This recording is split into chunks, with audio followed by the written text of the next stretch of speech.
Bine v-am găsit, doamnelor și domnilor. Avem informații de ultimă oră. Direcția sanitar-veterinară a identificat un porc mistreț radioactiv pe un fond de vânătoare. Cei de la Romsilva presupun că animalul a fost contaminat cu radiații provenite de la dezastrul nuclear de la Cernobâl. Gabriela Burian are detalii și are radiație ăla, care e nebunie. Și vom afla mai multe și de la directorul comercial Romsilva, domnul Octavian Anghel. Te ascultăm, la 10 km de granița cu Ucraina. Este vorba despre un exemplar de sex masculin în vârstă de 3 ani.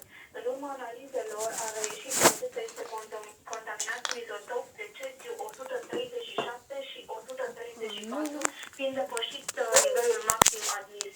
Reprezentanții Romsilva spun că provin de la dezastrul nuclear de la Cernobâl. Acum autoritățile sanitar-veterinare, dar și direcția silvică Suceava